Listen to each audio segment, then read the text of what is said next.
T20 world cup का आयोजन अगले वर्ष होना है और T20 वर्ल्ड कप में भारत खिताब जीते, इसके लिए भारतीय टीम के चयनकर्ताओं ने 15 सदस्यीय भारतीय टीमों के नामों की घोषणा कर दी है।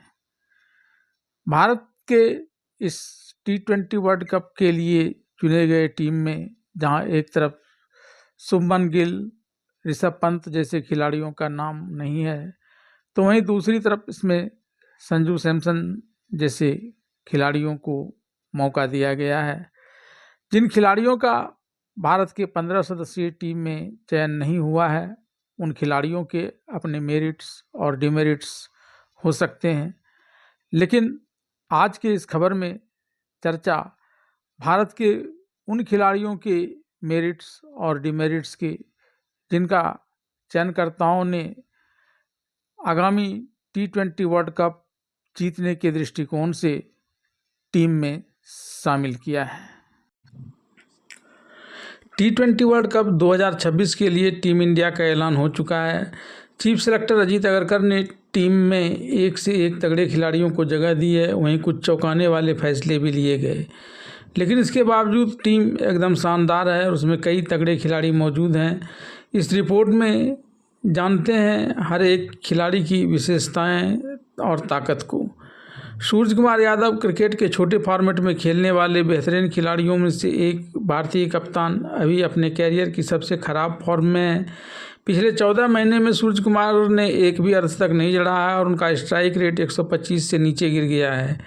T20 वर्ल्ड कप में भारतीय टीम को अपने कप्तान से उम्मीद होगी कि वो अच्छा प्रदर्शन करें। जहां तक उनकी कप्तानी की बात है तो मुकाबलों में जीत दिलाने का उनका प्रतिशत 83 रहा है, उनके नेतृत्व का बेहतरीन सबूत देता है। लेकिन हर कप्तान उदाहरण पेश करके नेतृत्व करना चाहता है और सूर्य कुमार भी T20 विश्व कप में ऐसा ही करना चाहेंगे। अभिषेक शर्मा वह खिलाड़ी हैं जिसने नई पीढ़ी के लिए T20 बल्लेबाजी के तरीके को पूरी तरह से बदल दिया है। अभिषेक शर्मा की शुरुआत भारत के पावर प्ले नियंत्रण में अहम होगी।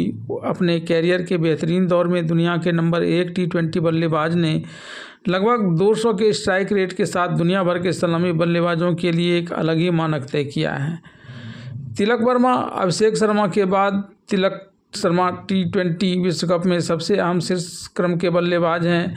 T20 एक तेज तर्रार प्रारूप है, लेकिन तिलक वर्मा की बल्लेबाजी में तकनीक और तनाव भरी परिस्थितियों में शांत रहने की स्वाभाविक क्षमता का बेहतरीन मिश्रण है। पाकिस्तान के खिलाफ एशिया कप फाइनल और हरीश रऊफ की गेंद पर उस आखिरी ओवर के छक्के को याद करें। वह टीम की ज़रूरत के हिसाब से तीसरे या चौथे नंबर पर बल्लेबाजी कर सकते हैं और शायद T20 में सबसे अच्छे आउटफील्डर हैं। हार्दिक पांड्या अगर पिछले 9 साल में भारतीय क्रिकेट में संतुलन के किसी पर्यायवाची की बात करें तो वह पर्यायवाची हार्दिक पांड्या ही है। जब भी वह T20 या वनडे से बाहर रहते हैं, भारत को एक आदर्श संयोजन बनाने में मुश्किल हुई है। कपिल देव से तुलना थोड़ी अनुचित हो सकती है, खासकर उनके खेल को देखते हुए, लेकिन छोटे प्रारूपों में उनके क्लीन और ज़बरदस्त हिट कपिल की याद दिलाते हैं। उनकी तेज़ गेंदबाजी टीम को एक अतिरिक्त बल्लेबाज या गेंदबाज खिलाने का मौका देता है। शिवम दुबे की बात करें तो भारत के सपाट पिचों पर या थोड़े मुश्किल पिचों पर शिवम दुबे इस भारतीय टीम के लिए काफ़ी अहम हैं। वो ऐसे खिलाड़ी हैं जिन्हें आप 9 से 16 ओवर के बीच कहीं भी खिलवा सकते हैं, खासकर तब जब मुख्य रूप से स्पिनर गेंदबाजी कर रहे हों, क्योंकि वह उपमहाद्वीपीय पिचों पर धीमी गति में गेंदबाजों की धुनाई कर सकते हैं। लेग स्पिनरों के खिलाफ खेलने में उन्हें महारत हासिल है और यह महारत ऐसी है कि जब वह क्रीज पर होते हैं तो एडम जंपा, अबरार अहमद या वानिंदु हसरंगा को उनके कप्तान गेंदबाजी से दूर रखने की कोशिश करते हैं। उनकी गेंदबाजी में भी ज़बरदस्त सुधार हुआ है और धीमी पिचों पर वह आसानी से 2 ओवर डाल सकते हैं। बात संजू सैमसन की करें तो भारत के विकेटकीपर बल्लेबाज अब शुभमन गिल के टीम से बाहर होने के बाद आखिरकार राहत की सांस ले सकते हैं, क्योंकि इससे बल्लेबाजी के क्रम में एक जगह खाली हो गई है। केरल का यह स्टार 2024 में 12 पारियों में 436 रन बनाकर भारत के लिए सबसे ज़्यादा रन बनाने वाला खिलाड़ी था। शुभमन गिल के सलामी बल्लेबाज के तौर पर वापसी के बाद वे बल्लेबाजी के क्रम में नीचे चले गए थे और टीम प्रबंधन ने जितेश शर्मा को निचले क्रम में उपयोगिता के कारण पसंद किया था, जिससे संजू सैमसन के मौके सीमित हो गए थे। अब संजू सैमसन वही करना चाहेंगे जो वह सबसे अच्छा करना चाहते हैं, यानी रन बनाना। भले ही उन्हें विशेषज्ञ बल्लेबाज के रूप में खेलने के लिए कहा जाए और विकेट कीपिंग शायद ईशान किशन को मिले। ईशान किशन की बात करें तो झारखंड के इस खिलाड़ी ने ज़बरदस्त वापसी की है। अपने राज्य को पहली बार सैयद मुश्ताक अली ट्रॉफी का खिताब जीत दिलाने के बाद उन्होंने 2 साल से ज़्यादा समय के बाद टीम में वापसी की है। एक समय सभी प्रारूपों में नियमित खिलाड़ी रहे ईशान किशन टीम से बाहर हो गए थे। उन्होंने अपना केंद्रीय अनुबंध खो दिया और उनकी प्रतिबद्धता को सवालों का सामना करना पड़ा था। उन्होंने मैदान पर काउंटी क्रिकेट और घरेलू सर्किट में मेहनत करके जवाब दिया। ईशान किशन सैयद मुश्ताक अली ट्रॉफी में शीर्ष स्कोरर रहे और फाइनल में शतक लगाकर राष्ट्रीय टीम में अपनी जगह पक्की की।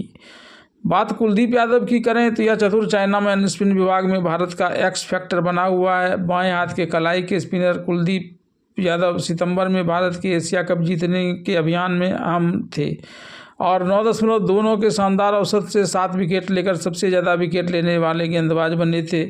भारतीय पिचों पर कुलदीप की गेंदबाजी खासकर उनकी लॉन्ग निर्णायक साबित हो सकती है, क्योंकि भारत 3 स्पिनरों के साथ खेलने की सोच रहा है। बात जसप्रीत बुमराह की करें तो किसी भी पिच पर किसी भी हालत में गेंद से मैच जिताने वाले खिलाड़ी बुमराह के प्रदर्शन का सीधा संबंध भारत के खिताब बचाने से होगा। जसप्रीत बुमराह के पास cutter, dipper, slower ball, bouncer, yorker सब कुछ है जिसका एक तेज गेंदबाज सपना देखता है। वह 4 ओवर के सीमित ओवरों में उतना ही खतरनाक हो सकता है जितना कि लंबे प्रारूप में। बात अक्षर पटेल की करें तो टीम के उपकप्तान की अतिरिक्त जिम्मेवारी मिलने के बाद अक्षर पटेल को गेंद और बल्ले दोनों से असर डालना होगा। उनकी बाएं हाथ की स्पिन सटीक है, वहीं यह बाएं हाथ का बल्लेबाज बल्लेबाजी क्रम में कहीं भी बल्लेबाजी करने के लिए मानसिक और तकनीकी रूप से सक्षम है, जो उन्हें अहम खिलाड़ी बनाता है।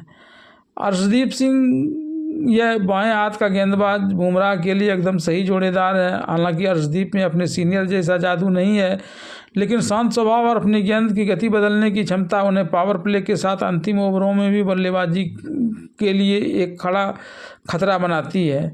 वरुण चक्रवर्ती की बात करें तो उनकी गेंदबाजी को समझना थोड़ा मुश्किल होता है। एक्शन में कोई खास बदलाव किए बिना यह स्पिनर बल्लेबाजों को परेशान करने के लिए कई तरह की गेंद फेंक सकता है। उनके हाथों से गेंद को पढ़ना काफ़ी मुश्किल है और उनकी स्वाभाविक तेज़ी उन्हें पिच पर भी खेलना मुश्किल बनाती है।